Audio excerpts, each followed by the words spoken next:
Hello दोस्तों। आज के इस वीडियो में हम बात करने वाले क्लास 10th की मैथ पे बात करेंगे जो कि आपका यूपी बोर्ड का एग्जाम 2024 और 25 में होने वाला है। और यहाँ पे आज का हमारा टॉपिक होने वाला है जिसमें हम बात करने वाले चैप्टर 1 पे, जो कि चैप्टर 1 का नाम है वास्तविक संख्या है अर्थात रियल नंबर। इसमें से आज हम बात करने वाले इस चैप्टर के परिचय पे बात करेंगे, अर्थात जो हमारे एक्सरसाइज 1 होने वाली है उसके अंदर जिस टाइप के क्वेश्चन पूछे जाएंगे उसके आज हम बेसिक कॉन्सेप्ट को क्लियर करने वाले हैं तथा कुछ एग्जाम्पल भी यहाँ पर लेने वाले हैं। तो इसलिए ये आज का इंट्रोडक्शन पार्ट रहेगा एक्सरसाइज 1.1 का। और अगर हम बात करें लेक्चर की, तो ये क्लास 10th की जो सीरीज चल रही है 2024-25 के लिए, उसमें से आज का ये पार्ट नंबर 3 है। इसके पहले मैंने ऑलरेडी 2 वीडियो बना दिए हैं जहां पे मैंने डिटेल से कवर किया है कि आपका सिलेबस कैसा होता है, पेपर पैटर्न कैसा होता है और नंबर सिस्टम क्या होते हैं। उन वीडियो की अगर आप प्लेलिस्ट देखना चाहते हैं तो आपको नीचे डिस्क्रिप्शन बॉक्स में प्लेलिस्ट मिल जाएगी, वहां पे जाके आप डायरेक्ट वीडियो को देख सकते हैं। और अगर अभी तक आपने हमारे चैनल को सब्सक्राइब नहीं किया था तो प्लीज चैनल को सब्सक्राइब कर लीजिए, साथ में बेल आइकन को प्रेस कर दीजिए जिससे आपको हमारे हर एक नए वीडियो की नोटिफिकेशन सबसे पहले मिल सके। और अगर आप इस वीडियो को इंस्टाग्राम फेसबुक पर देखते हैं तो प्लीज हमें फॉलो कर लीजिए। तो बिना देर किए करते हैं आज का वीडियो स्टार्ट। तो इस वीडियो में मैं बहुत सारी चीजों को कवर करने वाला हूं, बहुत सारे टॉपिक आज के इस वीडियो में हम कवर करने वाले हैं। तो इसलिए अगर आप इस वीडियो के किसी भी टॉपिक को छोड़ना चाहते हैं, किसी नए टॉपिक पर जाना चाहते हैं, तो उसके लिए आपको डिस्क्रिप्शन बॉक्स में टाइम स्टैम्प मिल जाएंगे, वहां पे क्लिक करके डायरेक्ट आप उस टॉपिक पर पहुंच सकते हैं। थोड़ा सा समझ लेते हैं कि आज के इस वीडियो में हम कौन कौन से टॉपिक कवर करने वाले हैं। जैसे कि सबसे पहले हम समझेंगे कि विभाज्यता क्या होता है, उसके बाद हम समझने वाले हैं यूक्लिड विभाजन क्या होता है, यूक्लिड विभाजन के जो एल्गोरिथम होता है उसको हम समझेंगे, दो धनात्मक संख्याओं का कैसे मासा निकाला जाता है उसके एल्गोरिथम बात करेंगे, गुणनखंड क्या होता है उस पर बात करेंगे, मासा क्या होता है उसको हम समझने वाले हैं, लासा क्या होता है उसको भी हम डिटेल से समझने वाले हैं, तथा हम समझेंगे कुछ एग्जाम्पल की सहायता से कि किस टाइप के क्वेश्चन यहाँ पे हैं और इनको कैसे सॉल्व किया जाता है यूक्लिड विभाजन से, उस पर भी हम डिटेल से बात करने वाले हैं। जैसे कि यहाँ पे आप कुछ क्वेश्चंस भी देख सकते हैं तथा कुछ क्वेश्चंस हम होमवर्क के लिए भी देंगे जो कि आपको सॉल्व करके कमेंट बॉक्स में आंसर लिखने होंगे। तो बिना देर किए करते हैं आज का वीडियो स्टार्ट। तो सबसे पहले यहाँ पे हम समझ लेते हैं कि विभाज्यता होती क्या है और इसका मतलब क्या होता है। विभाज्यता का मतलब होता है कि कोई भी संख्या अगर किसी दूसरी संख्या से डिवाइड की जाती है तो वही मैथ की भाषा में विभाज्यता कहा जाता है। इसकी थोड़ी सी हम डेफिनेशंस पे अगर हम बात करते हैं तो मान लो a और b दो पूर्णांक हैं इस प्रकार की, b बराबर क्या है 0 नहीं है, तब हम कह सकते हैं कि b जो है a को क्या विभाजित करता है यदि एक ऐसा पूर्णांक c का अस्तित्व इस प्रकार से हो कि a जो है b बराबर, अर्थात a जो है के बराबर होगा b गुणे c। यहाँ पूर्णांक a को भाज्य कहा जाता है अर्थात डिवाइडेंड, b को भाजक कहा जाता है और c को भागफल कहा जाता है। इसको हम थोड़ा सा यहाँ पे डिटेल से भी समझ सकते हैं। एक एग्जांपल यहाँ पे छोटा सा ले लेते हैं।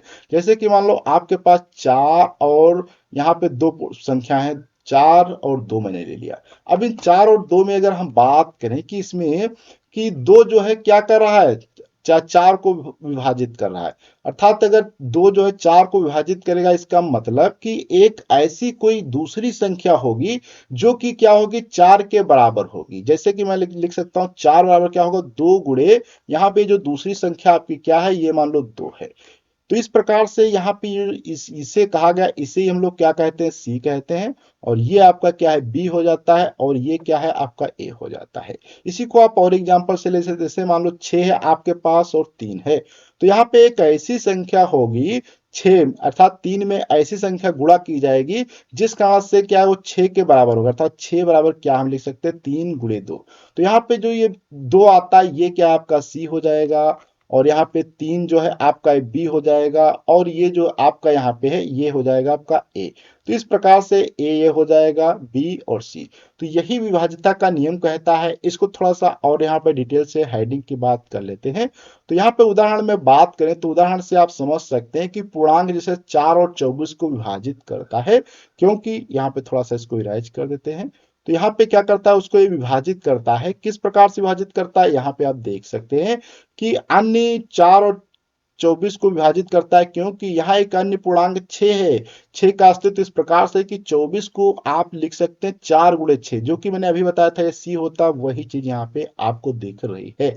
इसी प्रकार से और एक एग्जाम्पल ले सकते हैं, जैसे 4 और 25 को पूर्णतः विभाजित नहीं करता है, क्योंकि ऐसी कोई संख्या नहीं है कि 4 में मल्टीप्लाई किया जाए कि 5 25 आपको प्राप्त हो जाए। तो ऐसी कोई संख्या नहीं है, अर्थात सी ऐसा यहाँ पे कोई भी नहीं है जिस कारण से आप जो है इसको विभाजित कर सके। तो इस प्रकार से यहाँ पे कहने का मतलब यह है कि अगर दो संख्याएं हैं, उसमें से अगर एक संख्या दूसरी संख्या को विभाजित करेगी, इसका मतलब उस संख्या में कुछ ऐसी संख्या गुणा की जाएगी कि दूसरी संख्या प्राप्त हो। जैसे कि मैंने अभी बताया यहाँ पे, जैसे 24 में देख सकते हैं 24 और 4 में, तो इसका मतलब कि 4 में कुछ ऐसी संख्या से गुणा किया जाएगा कि आपको क्या है 24 प्राप्त हो सके। वहीं पे अगर हम बात करें 4 और 25 में, तो ऐसी कोई संख्या नहीं कि 4 में गुणा करके हम 25 प्राप्त कर सके, इसलिए 4 कभी भी जो है 5 को विभाजित नहीं कर सकता है। तो इस प्रकार से ये विभाज्यता का नियम होता है, जो कि बहुत आसान से आप समझ सकते हैं और बहुत ही अच्छा कॉन्सेप्ट है। इस पे काफी क्वेश्चंस भी पूछे जाएंगे, जिस पे हम डिटेल से आगे बात करने वाले हैं। अब हम यहाँ पे थोड़ा सा समझते हैं कि यूक्लिड विभाजन परिमिका क्या होती है और इसका क्या मीनिंग होता है। तो यूक्लिड विभाजन परिमिका के अनुसार प्रत्येक धनात्मक पूर्णांक या प्राकृतिक संख्या हो ए, जैसे मान लो प्राकृतिक संख्या ए को किसी अन्य धनात्मक पूर्णांक बी से इस प्रकार विभाजित किया जाता है कि शेषफल जो होता है अर्थात रिमाइंडर प्राप्त होता है। जहां शेषफल जो होता है, यहाँ पे शेषफल मैं लिख देता हूँ, शेषफल आर प्राप्त होता है, जहां 0 और बी के बीच में हमेशा रहता है। कहने का मतलब यहाँ पे आप समझ सकते हैं कि मान लो आपके पास एक 7 संख्या है और आपके पास एक 3 संख्या है। तो यहाँ पे अगर हम क्या करें, 7 को 3 से भाग दे दें, जैसे कि 3 को 7 से आप विभाजित कर देंगे, तो क्या हो जाएगा 2 3 6, तो यहाँ पे आ जाएगा 1 बच जाएगा। इसका मतलब क्या है, यहाँ पे अगर हम लिखना चाहें तो क्या हो जाएगा 7 बराबर आपका हो जाएगा 3 हो जाएगा। उसमें मैंने मल्टीप्लाई किया है 2 से, यहाँ पे 2 रहेगा, सॉरी। तो 3 दूनी 6 हो जाएगा और +1। तो यहाँ पे कहा गया कि ये आपका क्या है, ए है, ये आपका क्या है, यहाँ पे ए हो जाता है, और ये आपका क्या हो जाता है, बी हो जाता है। यहाँ पे अगर हम बात करें इसकी, तो ये आपका यहाँ पे क्या हो जाएगा, सी हो जाएगा, और यहाँ पे ये आपका क्या है, आर हो जाएगा। तो अर्थात आर को ही हम लोग रिमाइंडर कहते हैं। तो यूक्लिड विभाजन ने कहा है कि प्रत्येक धनात्मक पूर्णांक को अर्थात प्राकृतिक संख्या ए को किसी अन्य धनात्मक पूर्णांक बी से इस प्रकार विभाजित किया जाता है कि शेषफल आर प्राप्त होता है, और आर का मान हमेशा क्या है, 0 से और बी के बीच में होगा। जैसा कि यहाँ पे आप देख सकते हैं आर कितना है, 1 है, 1 का मान देखेंगे तो बी से क्या है, छोटा है। तो बी कितना यहाँ पे आप देखेंगे 3 है, और 0 से बड़ा है, क्योंकि 0 से क्या है, 1 तो बड़ा ही होता है, 0 तो होगा नहीं, 0 होगा तो उस समय क्या है, शेषफल मतलब बचेगा नहीं। तो इसलिए लिखा है यहाँ पे बराबर का साइन। आपको ध्यान से समझना है कि ये जो निशान होता है ये वाला, इसको कहा जाता है, और ये निशान, तो ये जिधर को लगा होता है वो चीज बड़ी होती है। जैसे कि 5 से बड़ा क्या है, 6 है।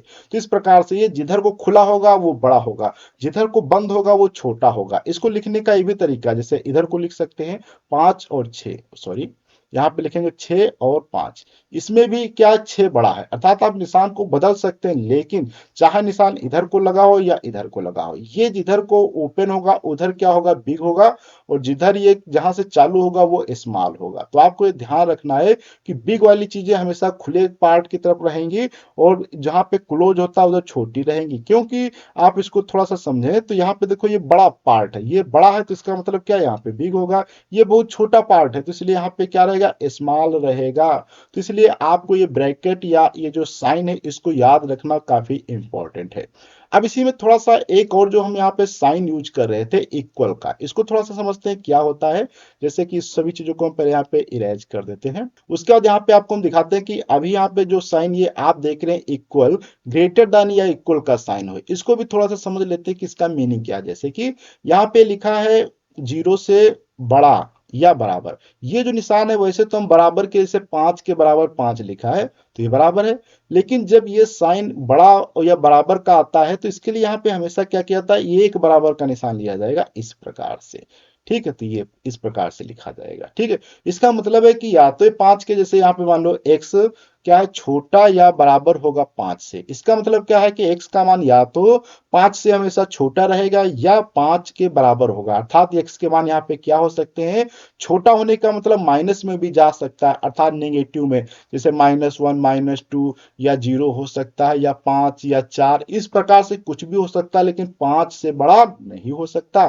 तो ये साइन होता है इसका इक्वल टू और ग्रेटर देन का। तो ये चीजें आपको यहाँ पे काफी आसानी से समझना चाहिए, क्योंकि ये काफी बेसिक कॉन्सेप्ट होता है जो कि आपके लिए बहुत ही इंपॉर्टेंट होता है। अब हम इसी में थोड़ा सा आगे बढ़ते हैं कि यहाँ ए को क्या कहा जाता है, भाज्य कहा जाता है, और बी को क्या कहा जाता है, भाजक कहा जाता है, और सी को क्या कहा जाता है, यहाँ पे इन्होंने क्यों लिखेंगे अभी, तो क्यों को हम लोग कहेंगे भागफल, तथा आर को हम लोग यहाँ पे क्या कहेंगे, शेषफल। यहाँ पे आर नहीं लिखा तो मैं आर लिख देता हूँ। आर को हम लोग यहाँ पे क्या कहने वाले हैं, शेषफल कहा जाता है। यहाँ पर भी हम आर बना देते हैं, तो यहाँ पे क्या होगा, आर, तो आर को हम लोग क्या कहेंगे, शेषफल कहेंगे। तो इसी पे एक यहाँ पे बहुत ही अच्छा फार्मूला हम लोग लिख सकते हैं, भाज्य बराबर भाजक गुणे भागफल प्लस शेषफल। जहां पे यदि बात करें बी, तो बी क्या है, संख्या ए को पूर्णतः विभाजित करती है जब शेषफल 0 होता है। कहने का मतलब क्या है, कोई भी अगर संख्या पूर्णतः विभाजित करेगी तो उस समय शेषफल 0 होगा। जैसे कि 6 और 2 ले लिया जाए, तो 2 से अगर आप 6 को भाग देंगे, 2 तिया 6 हो जाएगा, तो इस केस में क्या हो जाएगा, शेषफल आपका 0 आ जाएगा। तो यही चीज यहाँ पे कही गई कि जब भी कभी कोई संख्या किसी संख्या को पूर्णतः विभाजित करती है तो उसका शेषफल क्या आएगा, उस केस में 0 आ जाता है। तो यहाँ पे ये चीजें समझ में आ जाती हैं। अब हम यहाँ पे बात करते हैं कि यूक्लिड विभाजन एल्गोरिथम क्या होता है और इसको कैसे यूज में लिया जाता है। तो इसकी थोड़ी सी डिफिनेशंस की अगर हम बात कर लेते हैं, तो यह यूक्लिड विभाजन प्रेमिका पर आधारित है तथा दिए गए दो धनात्मक पूर्णांकों का महत्तम समापवर्तक अर्थात मासा या एचसीएफ ज्ञात करने के काम में आता है। अर्थात दो संख्याएं हैं या दो से अधिक, तो उनको मासा कैसे उनका निकाला जाएगा, उसके लिए यूक्लिड विभाजन एल्गोरिथम का यूज किया जाता है। माना एक पूर्णांक c है, बहुत से पूर्णांकों x1 x2 dash dash x n को क्या विभाजित करता है, तब पूर्णांक c को इन सभी पूर्णांकों का उभयनिष्ठ भाजक या कॉमन डिवाइडेंट के रूप में कहा जा सकता है। और दो या दो से अधिक पूर्णांकों के एक से अधिक उभयनिष्ठ भाजक हो सकते हैं। इनमें से सबसे बड़ा भाजक इनका महत्तम होता है। अर्थात इसकी सहायता से आप दो या दो से अधिक संख्याओं का मासा निकाल सकते हैं। कैसे निकाला जाएगा, इसके लिए एक प्रोसेस होती है, उस पर हम थोड़ा सा बात करते हैं। तो दो या दो से अधिक जो भी संख्याएं होती हैं, जैसे कि मान लो दो संख्याएं ए और बी, इनका एचसीएफ ज्ञात करना है, तो उसके लिए क्या वर्किंग प्रोसेस होती है, उस पर थोड़ा सा हम बात करते हैं। तो वर्किंग प्रोसेस में काफी चरण होते हैं, जिसमें से सबसे पहला चरण होता है, उसके बाद फिर उसी चरण को बार बार रिपीट किया जाता है जब तक आपका शेषफल 0 नहीं आता है। तो पहला चरण में मान लो आपके पास दो पूर्णांक ए और बी हैं, जिनमें से यूक्लिड विभाजन प्रेमिका अगर आप प्रयोग करते हैं तो आपका क्या हो जाएगा, ए बराबर भाज्य बराबर भाजक गुणे भागफल प्लस शेषफल, ये हम लोग लिखते हैं।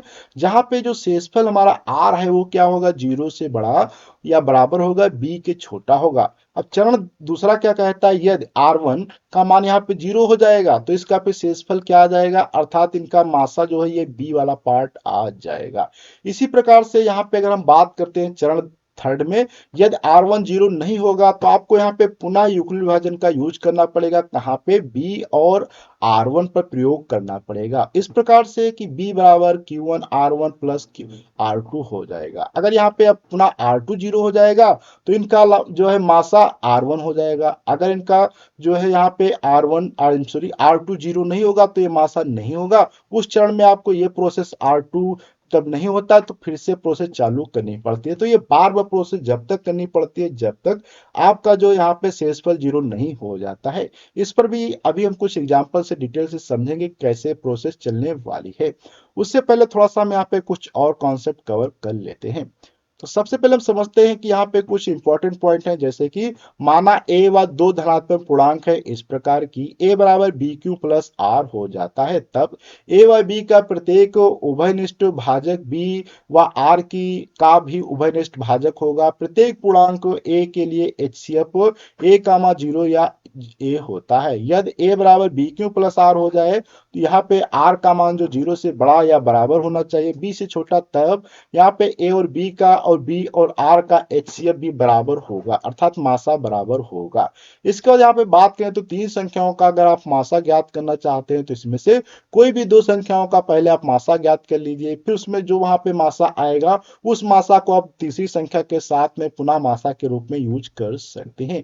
इसके बाद यहाँ पे थोड़ा सा हम बात करें कि यूक्लिड विभाजन प्रेमिका केवल धनात्मक पूर्णांकों के लिए परिभाषित है, इसका विस्तार सभी पूर्णांकों के लिए भी किया जा सकता है।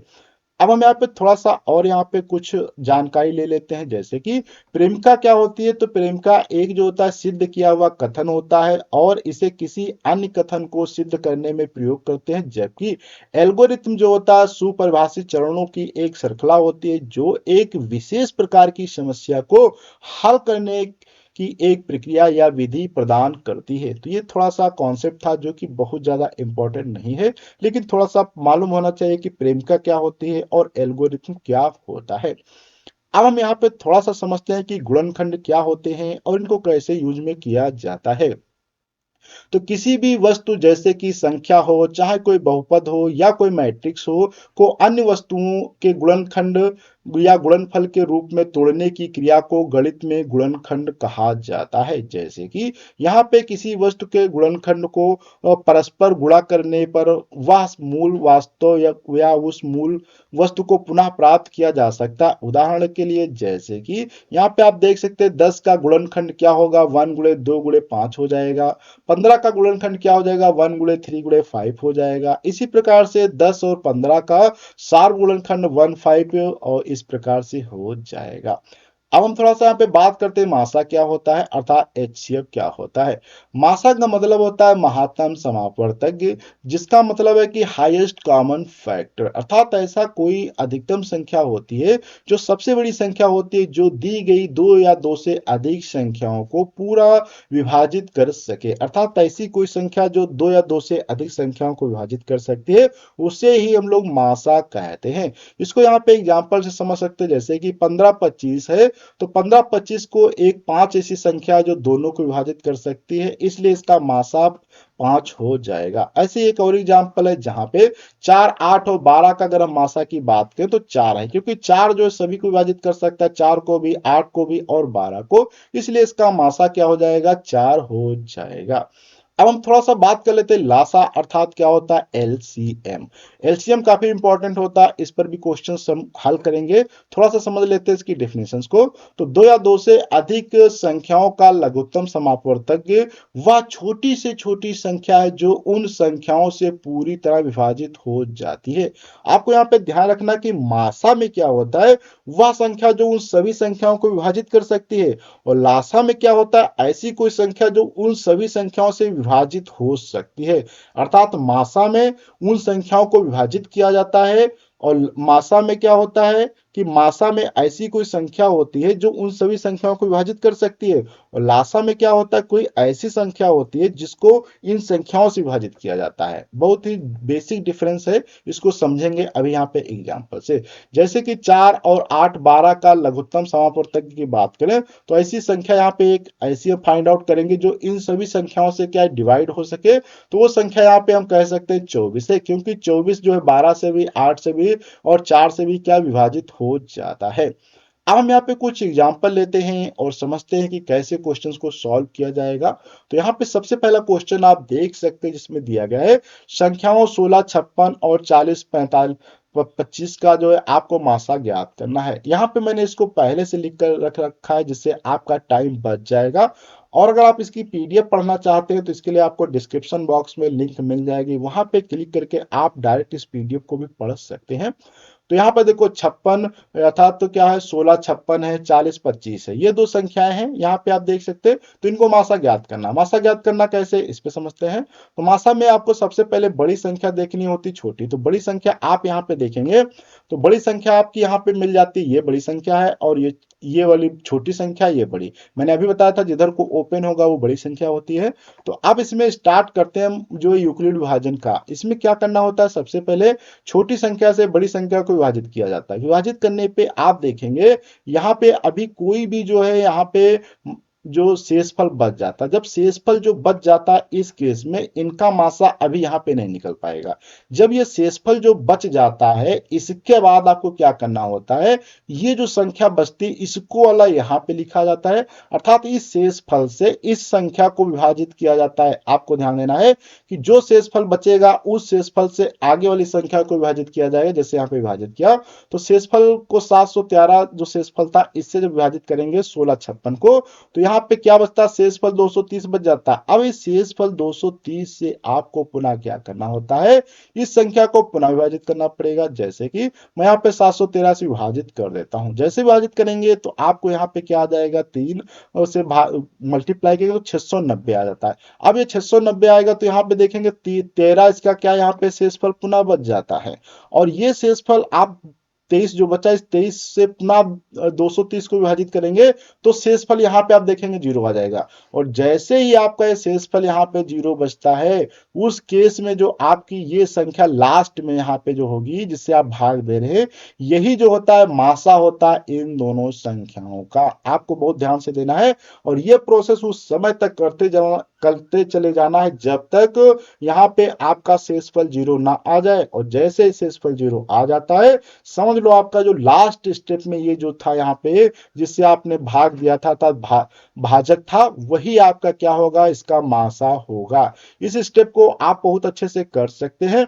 यहाँ पे थोड़ा सा मैंने जो इधर लिखा है जो कि आपका यूक्लिड डिवीजन एल्गोरिथम कहता है, उसमें क्या कहता है कि 40-25 को आप क्या लिख सकते हैं, 40-25 को 1656, क्योंकि मैंने यहाँ से 2 से भाग किया था 2 से मल्टीप्लाई करेंगे, शेषफल कितना बचा है 713, तो 713 यहाँ पे लिख देंगे। तो ये जो चीज है इसको ये लिखने का तरीका है। और ये बार बार हर बार जितने बार आपने विभाजित किया उतने बार लिखना पड़ेगा। जैसे कि दोबारा में मैंने देखो विभाजित किया 1656 को 713 से, तो 1656 बराबर क्या हो जाएगा, 713 गुणे कितने से आपने कितने टाइम इसको विभाजित किया है, तो 2 टाइम। उसके बाद कितना यहाँ पे शेषफल बचा है 230, तो देखो मैंने ऐसे यहाँ पे इसको क्या है लिख दिया है। इसी प्रकार से पुनः आपको करना होगा, यहाँ पे देखो मैंने इसको किया पुनः यहाँ पे आ जाता है। तो इस प्रकार से प्रोसेस जब तक आपको अप्लाई करना होता है जब तक यहाँ पे शेषफल क्या है 0 ना आ जाए। जैसे कि यहाँ पे देख सकते हो लास्ट स्टेप में मैंने जब किया है तो 230 बराबर क्या है 23 गुणे 10 और प्लस यहाँ पे क्या है 0, तो क्योंकि शेषफल 0 आ जाएगा इसलिए जो आपका ये वाला संख्या होती है इसे ही हम लोग यहाँ पे क्या है मासा कहते हैं। तो इसलिए यहाँ पे मासा आपका कितना आ जाएगा, 23 आ जाएगा। बहुत ही अच्छा क्वेश्चन था। अब हम यहाँ पे थोड़ा सा अगले क्वेश्चन पे बात करते हैं। यहाँ पे आप देख सकते हैं क्वेश्चन मैंने 2 लिया है एग्जाम्पल में, जिसमें आपको दिया गया 996 38 22। इसमें भी सेम प्रोसेस वही करना होता है। आपको 2 संख्याओं में सबसे पहले देखना कि बड़ी संख्या कौन है छोटी संख्या कौन है, तो ये बड़ी संख्या है और ये छोटी संख्या है। आई एम सॉरी, ये छोटी संख्या है और ये बड़ी संख्या है। तो बड़ी संख्या को आप छोटी संख्या से भाग देंगे तो 996 से 38 22 को भाग देंगे तो ये 19 टाइम हम भाग देते हैं या एक एक कम कर लेते हैं, फिर इस टाइप से भाग करेंगे तो यहाँ पे आपका ये शेषफल देखेंगे कितना बचता है, 98 बच जाता है। और इसी को हम चाहे तो 38 22 को क्या लिख सकते हैं, 38 22 बराबर 196 गुणे 19 प्लस 98 शेषफल। क्योंकि शेषफल बच गया तो यहाँ पे तो मासा हो नहीं सकता, इसके लिए आपको क्या करना पड़ेगा, एक और स्टेप करना पड़ेगा। तो 19 आई एम सॉरी, तो 196 को आप क्या करेंगे, ये वाली जो चीज है इसको यहाँ लिख देंगे, अर्थात 98 से 96 को भाग देंगे 196 को, तो 196 98 दूना 196 होता है, शेषफल 0 आ जाता है। तो 196 बराबर 98 गुणे 2 प्लस 0 आ जाएगा। तो यहाँ पे जब शेषफल 0 आता है तो इसलिए आपका ये जो चीज है यही आपका क्या है मासा हो जाता है, अर्थात यहाँ से मासा आपका क्या है 98 आ जाएगा। अब हम यहाँ पे एक क्वेश्चन और बात करते हैं जो कि उदाहरण में है 3rd नंबर पे, जिसमें दिया गया है 2 संख्या 40 52 और एक 12 576, जिसमें से अगर हम बात करें तो 12 576 बड़ी संख्या है, 40 52 छोटी है। तो 12 576 को आपको भाग देना पड़ेगा 40 52 से, तो भाग देंगे तो 1 3 टाइम देते हैं तो यहाँ पे आप देखेंगे 480 बच जाता है। 480 से आपको क्या करना पड़ेगा, इसको भाग देना पड़ेगा, तो यहाँ पे देंगे देखेंगे 12 बच जाता है। 12 से अब आपको इसको भाग देना पड़ेगा तो 12 चौको 48 हो जाता है। तो यहाँ पे आपका शेषफल 0 बच जाता है, इसलिए मासा आपका क्या है यहाँ पे 12 आ जाएगा। अब हम जब अगले वीडियो में मिलेंगे तो वहां पे हम एक्सरसाइज 1.1 को कवर करने वाले हैं, और एक्सरसाइज 1.1 के अंदर कुछ क्वेश्चंस रहेंगे जिनको हम सॉल्व करेंगे। और वो क्वेश्चन आज हम यहाँ पे आपको लिख देते हैं, जो कि होमवर्क के लिए रूप में आप रहेंगे, और आप इनको सॉल्व करके कमेंट बॉक्स में कमेंट कर सकते हैं, और करेक्ट आंसर के लिए आपको नेक्स्ट वीडियो देखना पड़ेगा। और यहाँ पे आप इन क्वेश्चंस को देख सकते हैं, और पीडीएफ अगर आप चाहते हैं तो आपको डिस्क्रिप्शन बॉक्स में लिंक मिल जाएगी, वहां पे क्लिक करके डायरेक्ट आप इन सभी क्वेश्चंस को देख सकते हैं। और सॉल्यूशंस के लिए आपको इसका नेक्स्ट वीडियो देखना पड़ेगा, वहीं पे आपको इसकी पीडीएफ भी मिल जाएगी। तो आज की वीडियो हम लोग इतना रखते हैं, अगले वीडियो मिलेंगे कुछ नई जानकारी के साथ में, जब तक के लिए धन्यवाद।